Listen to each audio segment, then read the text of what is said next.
What's up? Welcome back. Today we're in chapter 28 of Proverbs, and the title of that text is The Blessings on the Faithful Man, starting in verse 1. The wicked flee when no man pursueth, but the righteous are bold as a lion. For the transgression of a land many are the princes thereof, but by a man of understanding and knowledge the state thereof shall be prolonged. Verse 2. Rival princes arise in tumultuous land, but a wise king brings a stable government. A poor man that oppresses the poor is like a sweeping rain, which leaveth no food. Verse 3. A hard rain at the wrong time could sweep away a crop in Jeremiah 46:15. They that forsake the law praise the wicked, but such as keep the law contend with them. Verse 4. One's attitude towards God's instruction determines one's attitude toward the wicked. Either one loves God's instruction and wages war against wickedness, or one hates God's instruction and praises wickedness. There is no middle position. Evil men understand not judgment, but they that seek the Lord understand all things. Verse 5. To seek the Lord can mean to consult him for wisdom and knowledge in Exodus 33:7, or to pursue a relationship with him in Deuteronomy 4:29. Better is the poor that walketh in his uprightness, than he that is perverse in his ways, though he be rich. Whoso keepeth the law is a wise son, but he that is a companion of riotous men shameth his father. He that by usury and unjust gain increaseth his substance, he shall gather it for him that will pity the poor. Verse 8. In this life or in eternity, God will punish those who exploit the poor and will reward those who help them. He that turneth away his ear from hearing the law, even his prayer shall be abomination. Verse 9. To reject God's laws implies lack of trust, which precludes prayer, in Hebrews 11:6. Whoso causes the righteous to go astray in an evil way, he shall fall himself into his own pit, but the upright shall have good things in possession. The rich man is wise in his own conceit, but the poor that has understanding searcheth him out. When righteous men do rejoice, there is great glory, but when the wicked rise, a man is hidden. Verse 12. To see the end of the matter, read this verse along with verse 28. Under righteous leadership, there is a public celebration of glory or beauty. Under wicked leaders, literally, a man is sought. He that covereth his sins shall not prosper, but whoso confesseth and forsaketh them shall have mercy.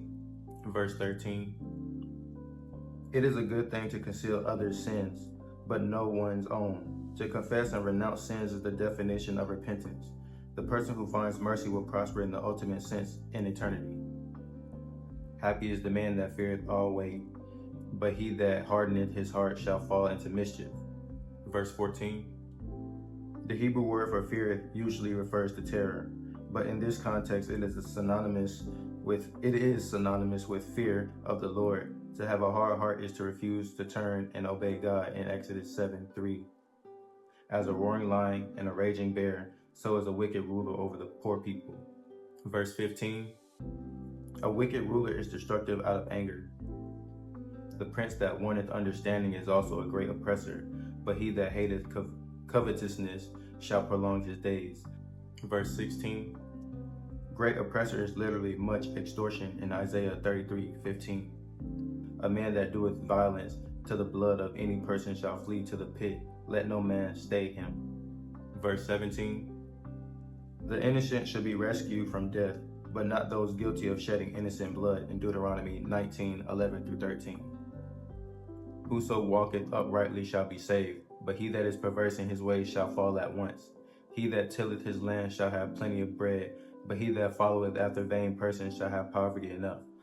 Verse 19. Have plenty and have enough translate the same Hebrew word. A faithful man shall abound with blessings, but he that maketh haste to be rich shall not be innocent. Verse 20. It is implied that the person that maketh haste to be rich is willing to use illegal or immoral means. To have respect of persons is not good, for a piece of bread that man will transgress. Verse 21.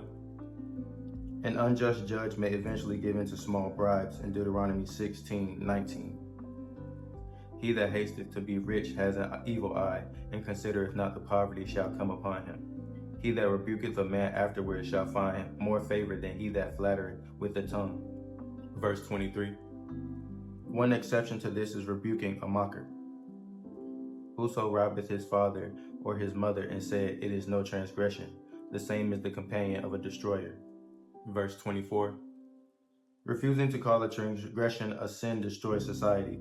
It is sinful to justify stealing money from one's parent in Matthew 15:5-6. A person is known by what kind of companion he has in Psalms 1:1. He that is of a proud heart stirreth up strife, but he that putteth his trust in the Lord shall be made fat. Verse 25.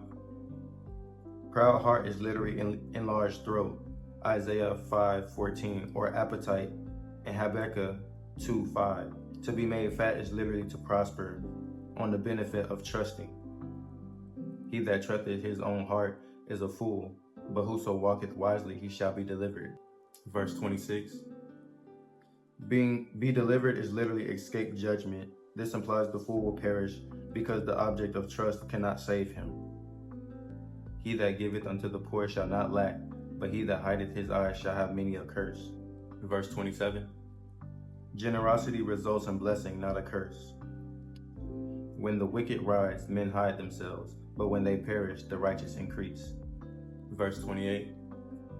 To increase is to grow in number and power.